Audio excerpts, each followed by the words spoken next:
Assalamualaikum warahmatullahi wabarakatuh. Ini ada video yang sangat menarik untuk kita simak bersama-sama di mana terkait dengan pencalonan Pak Anies Baswedan serta Bapak Sohibul Iman yang diusung oleh PKS, teman-teman. Pasangan ini sepertinya sudah dikunci oleh PKS. PKS sebagai pemenang pileg di DKI ingin membuktikan bahwa dirinya atau partainya itu berhak untuk mencalonkan Anies serta Sohibul Iman. Ya, PKS berharap pastinya partai-partai lain bisa bergabung. Tapi rasa-rasanya ya kalau kita lihat partai-partai yang sebelumnya tertarik dan mengusung Pak Anies seperti PKB, PDIP itu sepertinya mengambil langkah jalan mundur, teman-teman, secara perlahan. Dan di video ini kita akan melihat seperti apa komentar dari politisi PKB serta pengamat politik terkait langkah politik dari PKS, teman-teman. Oke, tanpa perlu berlama-lama lagi, berikut videonya. Itu yang saya sering sebut, ini koalisi aman yang tidak aman gitu. Tidak aman secara internal, nggak aman secara eksternal gitu. Maksudnya Koalisi aman yang tidak aman. gimana tuh? Internal, eksternal gimana? Itu tadi kan Mas Daniel udah menyebutkan. Ya jangan main kunci-kuncian dong kan. Harus tetap dibuka ruang untuk negosiasi, ya, ruang dialog ya macam-macam gitu. Kalau nanti kunci-kuncian, kata Mas Saiful kan, bisa-bisa PKS nggak ada temannya loh gitu ya kan. Jadi artinya ya itu artinya nggak aman kan secara internal. Sebab kalau nanti tanda kutip dipaksakan ini pasangan, ya PKB bisa keluar tuh. Misalnya gitu ya, Nasdem mungkin tidak gitu, tapi ada sebagainya gitu. Nah itu satu. Eksternal juga sama. Kenapa gitu? Karena mereka pasangan aman ini ngincer pemilih di mana gitu loh. Sebab kalau Anies sama Iman ini kan pangsa pasarnya sama nih, komunitas Islam kan, dan katakanlah mungkin sebagian dari akademisi itu. Nah padahal wajah Jakarta itu lebih luas dari sekedar itu kan, wajah Jakarta itu plural. Nah idealnya itu kalau ada yang mewakili agama, ada mewakili kelompok nasionalis lah, ya kalau ada yang kelihatan pekerja, ada yang intelektualnya gitu kan, dan seterusnya gitu. Jadi tidak bisa dibuat dalam satu paket dalam pengertian sama nih. Nah kalau Anies sama Iman sudah sama-sama akademisi gitu ya, mungkin Anies ya lebih sedikit udah mengerti persoalan Jakarta gitu. Tapi kan pemilih mereka sama, pemilih. Oh, berarti sama kayak ini ya, Pak Jokowi dengan Pak Ma'ruf, satu bukan ulama, pasangannya ulama, Pak Prabowo satu militer, pasangannya bukan militer, Pak SBY juga dia militer, pasangannya bukan militer. Jadi saling mengisi ya untuk menarik audiens atau pemilih, teman-teman ya. Anies itu ya orang PKS, idola PKS itu ya Anies Baswedan gitu. Jadi istilah saya ini saudara yang melingkar-lingkar di rumah gitu loh, di rumah sendiri gitu. Lalu gimana merebut suara kaum nasionalis? Gimana merebut suara katakanlah misalnya warga Nahdien gitu ya, dan sebagainya itu agak repot gitu. Nah oleh karena itulah saya menyebut ini aman yang tidak aman gitu. Karena nggak aman internalnya, karena bisa saja kalau ini dikunci ya misalnya PKB ya bisa nyari pasangan yang lain gitu ya. Nah di luarnya juga menurut bacaan saya nggak terlalu heboh lah ini, nggak terlalu kuat di pasar pemilunya gitu. Oke, Di pasar kalau pilkadanya duet ini ya. Duet ini gitu. Oke, tapi kalau misalkan sekalipun tadi Mas Mabrur sudah mengatakan masih ada ruang negosiasi yang terbuka. Ya, Tadi di awal ketika kita berdialog masih ada ruang negosiasi yang terbuka. Dengan analisis Bang Ray tadi, apakah selain PKS begitu, kalau memang ini dipaksakan dalam tanda kutip ya untuk tetap maju, Aniesnya pun juga akan terganjal juga langkahnya? Enggak, kalau terganjal menurut saya enggak. Enggak ya? Enggak, karena kalau misalnya PKS keluar, katakanlah begitu ya, artinya kan Anies enggak mengakomodir nih calon mereka. Ya, dalam hal ini Pak Sohibul Iman kan. Nah, partai-partai lain masih bisa dukung ke Anies tuh. Jadi misalnya PDI bisa masuk tuh, PKB bisa masuk, P3 juga mungkin bisa masuk, dan seterusnya gitu. Kenapa gitu? Karena Anies ini kan semacam bintangnya di Jakarta. Jadi kalau PKS keluar ya direbut yang lain. Yang lain pasti akan masuk. Karena nuansa menangnya udah kuat gitu kan. Ketimbang nyari pasangan lagi macam-macam dan sebagainya gitu. Jangan-jangan kalau PKS keluar ditarik oleh Kim, bisa mungkin begitu. Siapa yang ditarik oleh Kim? Aniesnya. Oh. Jadi dalam bahasa simpelnya Anies ini nggak akan kehilangan perahu. Oh, karena memang dia masih jadi magnet di Magnet. Jakarta. Dan sekarang jauh lebih tinggi lagi suaranya dibandingkan dengan kandidat yang lain. Nah, jadi bahkan mungkin sudah lebih dari setengah. Saya tidak tahu angka persisnya gitu. Tapi ada yang informasinya dia udah setengah dari kandidat kedua yang lebih kuat gitu. Suaranya gitu. Jadi ya makanya kalaupun PKS keluar gitu ya, bisa yang lain akan datang dengan sendirinya gitu. Jadi nggak akan kehilangan perahu lah. Oke. Itu intinya. Cuman masalah di Anies itu kan menurut saya ada dua. Tentu saja pada masalah standar moralnya dia sendiri gitu. Dia Dalam mau arti? dalam arti dia mau maju apa enggak? Itu pilihan dia. Kalau dia maju ini potensi dia menang memang besar gitu. Tapi kan ujian bagi terhadap dirinya itu ada di situ. Kan dia mengkritik nih selama ini kan bla bla bla bla gitu. Nah, sekarang dia diuji dengan pernyataan-pernyataan itu.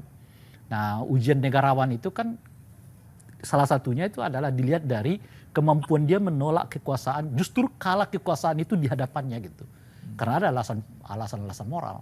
Dia udah jadi gubernur, lalu jabatan ini untuk periode keduanya dia tinggalkan dengan untuk cawapresnya dia gagal balik lagi gitu ya. Dia dahulu menanyakan kepada Pak Prabowo misalnya, kok Bapak nggak kuat sih jadi oposisi gitu kan. Dan dia kritik Prabowo karena nggak kuat oposisi, saat yang bersamaan sekarang dia nggak melakoninya gitu. Jadi saya melihatnya pada alasan-alasan moral. Oleh karena itulah saya secara pribadi mempertanyakan Anies pada keinginannya untuk maju dalam konteks moralitas itu gitu. Nah, jadi kalau ia merasa terganggu, standar moralnya merasa turun ini gitu, ya dia bisa saja mengatakan saya nggak ikut. Waduh, teman-teman, itulah ya Anies Baswedan yang sepertinya bisa menjadi jalan mulus, bisa juga menjadi jalan berkerikil yang terjal, teman-teman. Karena kalau kita lihat PKS sudah mengunci Pak Anies dan sepertinya PKS ingin bergening juga di pilkada kali ini. Karena kan berkali-kali beliau mengusung Pak Anies tapi tidak mendapatkan jatah wakil. Ketika Gerindra Sandiaga Uno yang menjadi wakil Pak Anies, PKS nggak dapat apa-apa. Ketika Pilpres, PKS tidak jadi calon wakil presiden. Dan ya sekarang mungkin beliau ingin menguji Pak Anies ya, bagaimana mungkin politik balas budi kali ya, bagaimana Pak Anies ingin berkongsi dengan PKS dengan menerima Sohibul Iman sebagai pasangannya. Oke, selanjutnya kita akan melihat video dari salah satu orang PKS terkait dengan seperti apa sih pasangan aman ini, seperti apa pasangan aman ini di internal PKS, teman-teman. Duet Anies Sohibul Iman ini menurut pandangan kita ini yang paling pas. Yang paling pas. Kita aku yakin lah, bismillah, aku yakin ya, teman-teman PKB juga nanti akan ikut gabung. Kenapa? Di Pilpres kemarin, Bang Reno, ya, nah kan singgung-singgung masa lalu kan, ngambil Caimin sebagai cawapresnya, itu didukung penuh sama PKS loh. Ya artinya kita ini kalau sudah bersepakat ya, walaupun dukungannya tidak pas waktu deklarasi ya, sehari sesudahnya di Surabaya waktu itu. Nah, kami juga punya keyakinan ya di pilkada Jakarta nanti ketika kita sudah deklarasi Anies Sohibul Iman, ya, Caimin dan teman-teman PKB insya Allah akan dukung.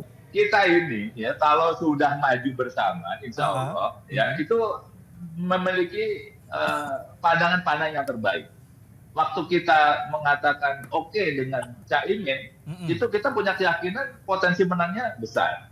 Waduh, sepertinya PKS hakul yakin dengan pasangan aman ini ya.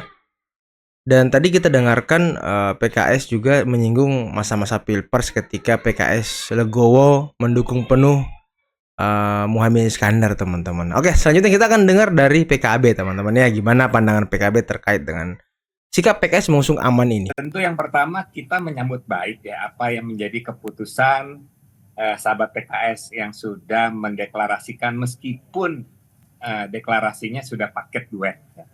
Tetapi kita mengapresiasi meskipun bagi kami di luar urusan calon wakilnya Pak Anies maupun hal-hal strategis lainnya. Karena seluruh hal strategis lainnya kan harus dibicarakan bersama. Nanti dengan koalisi yang terbentuk yang sudah akan menyatakan mendukung kembali pencalonan Pak Anies. Mhm. Nah, tetapi setidaknya kan ini suatu tahapan lebih lanjut. Posisi Pak Anies agak lebih jelas ya, karena kenapa hal-hal strategis harus dibicarakan bersama? Karena untuk Pilkada DKI kan tidak ada satu partai pun yang bisa maju sendiri, dia harus berkoalisi. Ya. Sehingga nanti kita lihat, kita dorong komunikasi yang lebih intensif di tingkat wilayah itu bisa berlangsung. Kemarin kan sempat PKB wilayah DKI sudah sempat berkomunikasi dengan PSI. Nah, kita berharap nanti juga dengan PKS, termasuk dengan PDIP. Nah, semua komunikasi ini mudah-mudahan menjadi tahapan lebih lanjut yang semakin memperjelas peta koalisi di Pilkada DKI nanti. Urusan Pilkada di DKI ini kan sementara masih agak cair. Ya. Sehingga maksudnya adalah baik sebenarnya. Kalau misalkan tidak ada satu partai pun yang bisa maju sendiri sehingga harus berkoalisi, sebaiknya itu tidak mendeklarasikan dalam konteks pasangan kunci. Karena kalau dalam konteks pasangan kunci kan sama saja seperti menutup komunikasi dengan partai lain.